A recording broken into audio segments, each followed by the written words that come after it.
પરસેવાના પૈસાની કથા. અનંતપુરી નગરીના રાજાનું નામ ચંદ્રસેન હતું. તે ઘણો દયાળુ અને પરોપકારી હતો. રાજકાજની સાથે ધર્મ ધ્યાન પણ કરે, વ્રત નિયમ પણ કરે, જપ તપ પણ કરે.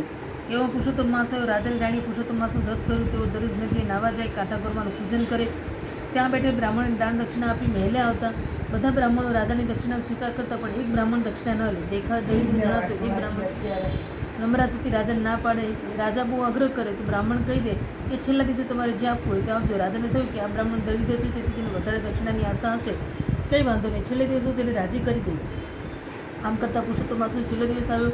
રાજાએ દરેક બ્રાહ્મણને એક સોનામરો દાનમાં આપી. પહેલાં દરિદ્રને વારો આવ્યો તો રાજાએ તેને 5 સોનામર આપી. બ્રાહ્મણ નમ્રતાથી બોલો, હે રાજન, આ દ્રવ્ય આપ ક્યાંથી લાવો છો? રાજા કે, કેમ? મારા ખજાનામાંથી લાવું છું. બ્રાહ્મણ કે, જાણે અજાણે અનિતિનું ધન પણ આ ખજાનામાં આવી ગયું હોય. મારું તો આપની ખરી કમાણીનું ધન જોઈએ છે. રાજાએ પૂછ્યું, આવો આગ્રહ રાખવાનું કંઈ કારણ છે? બ્રાહ્મણ કે, હા રાજન, દક્ષિણા લેવાનું તો મારો ધર્મ છે. તમે આપવા જોગ અને હું લેવા જોગ છું, પણ મારે તો શુદ્ધ ધન જોઈએ છે. તમારા પરસેવાની કમાણી હોય તો આપો, હું ખુશીથી લઈશ. આ સાંભળી રાજા બોલ્યો, આવતીકાલે સવારે તમે મારા મહેલે આવજો, હું મારા પરસેવાની કમાણી તમને આપીશ. આ સાંભળીને બ્રાહ્મણ સંતોષ થયો હોય તે પોતાના ઘરે ગયો. બ્રાહ્મણને એમ કે આજે ઘણી દક્ષિણા લઈને આવશે, પણ ખાલી હાથે આવ્યો. જાણે તે બ્રાહ્મણ ઉપર ગુસ્સે થઈ. પણ જ્યારે બ્રાહ્મણે જણાવ્યું રાજાએ આવતીકાલે દક્ષિણા લેવા તેને રાજમહેલે બોલાવે છે, આથી બ્રાહ્મણી રાજી થઈ ગઈ. ગુસ્સો બધો ઉતરી ગયો. તેને મનમાં થયું કે કાલે રાજા ઘણું બધું ધન આપશે, એટલે પોતાનું દરિદ્ર મટી જશે.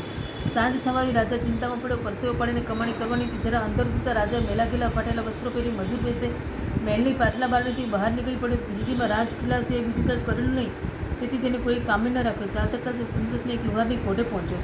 લુહાર દાંતરડા ઘડી રહ્યો હતો અને એક હાથે ધમણ ફૂટતો જાય, બીજા હાથ લાલચોળ થયેલા લોખંડ પર હથોડાનો ઘા ઝીકતો જાય. ચંદ્રસેને તેની પાસે જઈને કહ્યું, હું મજૂર છું, મને કામ આપશો? તમે કહેશો તે કરીશ. લુહારે કામ તો છે, પણ આખી રાત ધમણ ફૂંકવી પડશે, હથોડાના ઘા મારવા પડશે. 8 કલાક કામ કરીશ તો તને 4 અને મજૂરી આપીશ. જો કબૂલ હોય તો કામ પર આવી જા.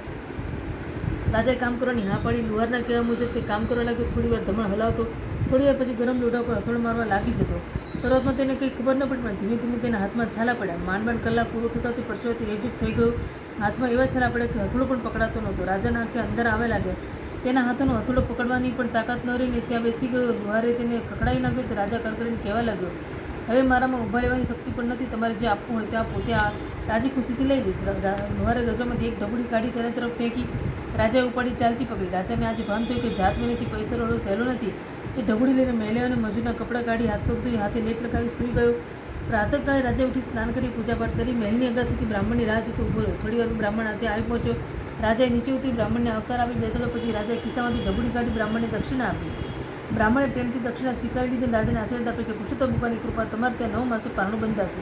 આશીર્વાદ આપી બ્રાહ્મણ ઘરે ગયો. જોડીમાંથી ઢબુડી કાઢી બ્રાહ્મણીના હાથમાં મૂકી. બ્રાહ્મણી તો ઢબુડી જો એવો તો રોષ આવે કે તે ડબ્બુને બહાર ઘા કરી બ્રાહ્મણને ભાંડવા લાગી. બ્રાહ્મણ ડબ્બુ શોધવા માંડ્યો, પણ ડબ્બુ ક્યાંય હાથમાં ન આવે. ત્યારે ભગવાનને વિનય લાગ્યો, હે પ્રભુ, મારી અજ્ઞાન પત્ની સામે ન જશો. બ્રાહ્મણીના હાથે ફેંકાયેલા ડબ્બુ તેમના તુલસી ક્યારામાં દટાઈ ગયો. ભગવાનને કરુણ એને છોડ ઉગ્યો. થોડા વખતમાં છોડ ઉપર નવી જાતની શીંગો આવી. એક દિવસ બ્રાહ્મણે નવીન છોડની શીંગો ખોલી તેમાંથી દાણા કાઢ્યા. દાણા જે બ્રાહ્મણી નવા પામી. આ સામાન્ય દાણા નહોતા, પણ સાચા મોતીના દાણા હતા. તે દોડતી જઈ પતિ પાસે છોડ લઈ આવી અને એક શીંગ ખોલી તો તેમાંથી જે દાણા નીકળે બ્રાહ્મણને બતાવ્યા. બ્રાહ્મણ પણ દાણા જોઈને